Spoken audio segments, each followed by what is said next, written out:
going to walk you through the completing the tax form project or assignment. So what you're going to do, the first thing that you're going to do is you are going to open up the Google Drive form, and then you're going to go ahead and you are going to click on each individual person. So I'm going to click on Edgar. I'm going to start off with him. I'm also going to note some important information about him. I'm going to note that he's 16 years old and he lives with his parents. This is going to be important when I decide if he's a dependent or not. Once I click on his W-2 information, this is what's going to come up. This is his tax form. There's a lot of different things that I'm going to go ahead and I'm going to pull from his tax form. I'm going to pull his full name and address from here.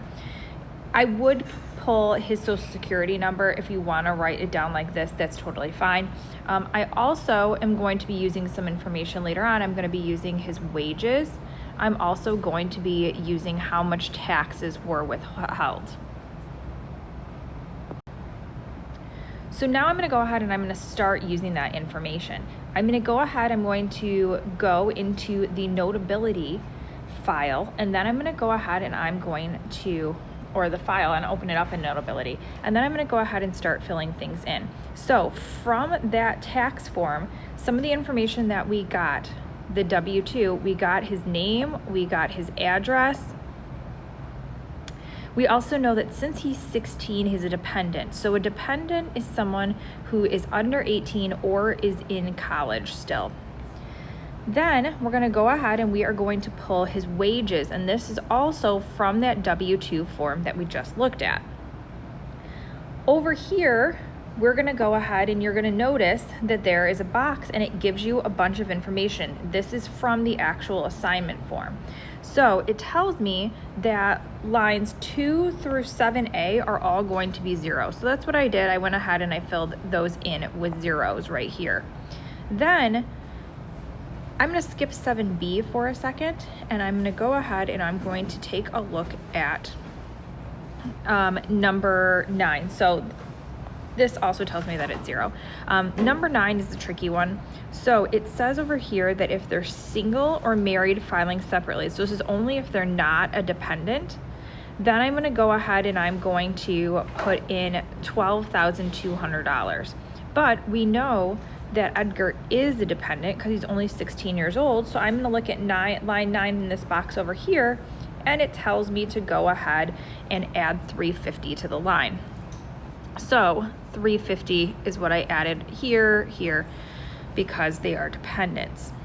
If they were filing separately, they're out of college, then you would go ahead and you would add in the $12,200.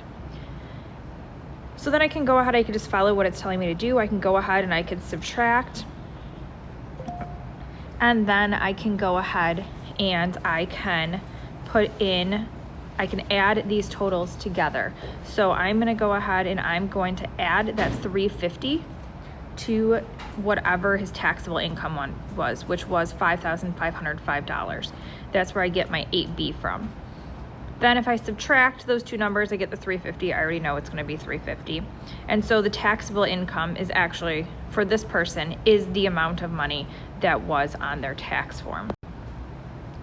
Then I get to the next page, and so number 12 is having you use a tax table. If you look back at the instructions for the last page, it tells you to click on that link and go to page 62 is where it starts, and then you can go ahead and you can see a tax table. So based off of what he made for the year, he falls in this category over here.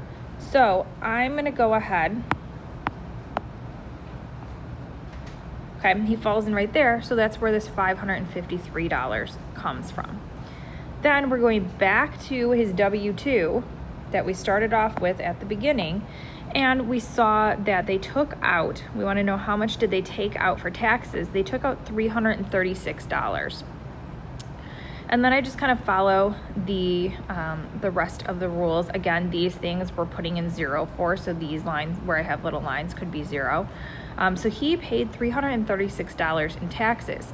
However, this table just told us that they should be paying $553 in taxes.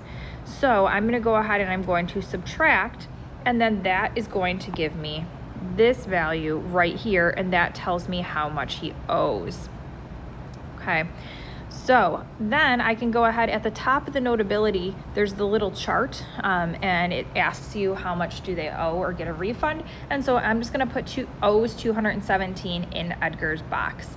I don't need to worry about attaching the W-2 because, or the tax form, the 1040, because it's actually on here already.